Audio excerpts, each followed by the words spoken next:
Good morning everyone. Assalamualaikum. I am Almashirin Kenny Dumpuyel. Ito po yung karugtong ng report ni Ate Nor Sara tungkol sa Liberation Movement. So na-discuss nito yung definition or yung kahulugan ng Liberation Movement.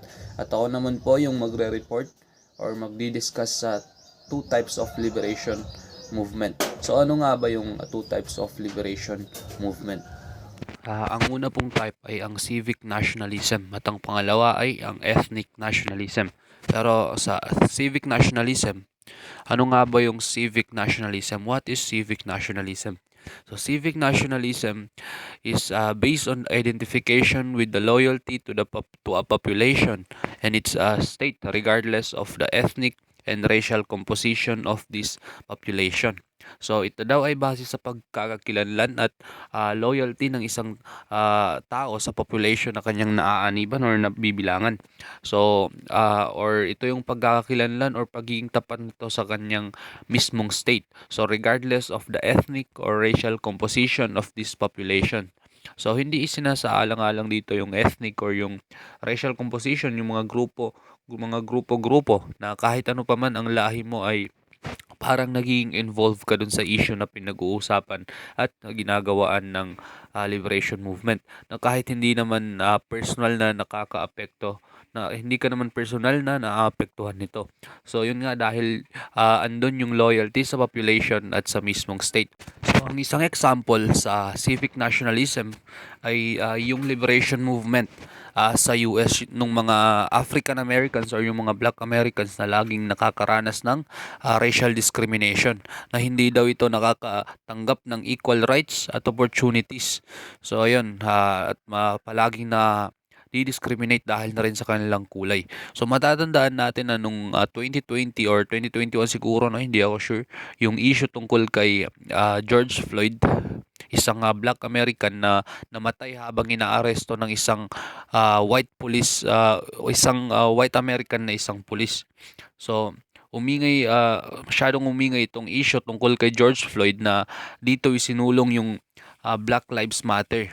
So sa liberation movement na ito ay makikita na hindi lamang yung mga African Americans or yung mga Black Americans yung sumasama sa mga rallies or yung movement na kanilang ginagawa, dahil kahit yung mga white Americans ay makikitang sumusuporta rin dito.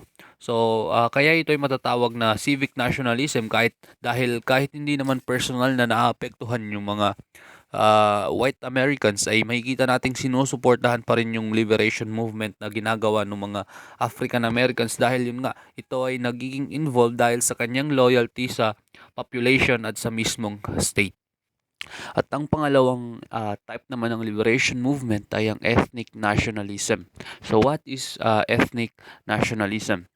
Ethnic nationalism is based on identification with the loyalty to a specific ethnic or racial group that may or not live within the jurisdiction of a single state. So kung sa civic nationalism kanina ay dinidisregard yung ethnic at racial composition na iyong naaaniban, dahil ito ay based sa loyalty sa mismong state or sa population nito, ay dito naman sa ethnic nationalism ay based naman sa loyalty sa specific or particular ethnic or racial group.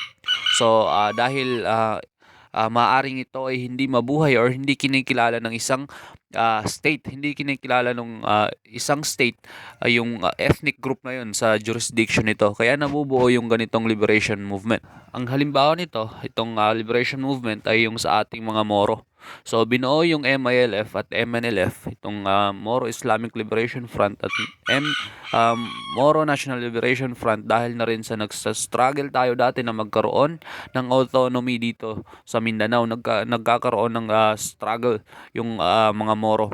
So dahil gusto natin na tayo ay magsarili at magkaroon ng kalayaan sa kamay ng Philippine government, ay yun nga, dahil sa paniniwala natin na ang Mindanao ay sa atin, na kung ang Luzon at Visayas ay nasakop ng mga dayuhang mananakop dati, so ibahin natin itong Mindanao dahil hindi ito nasakop ng mga mananakop, dahil ipinaglaban ito ng ating mga magulang or yung ating mga ninuno.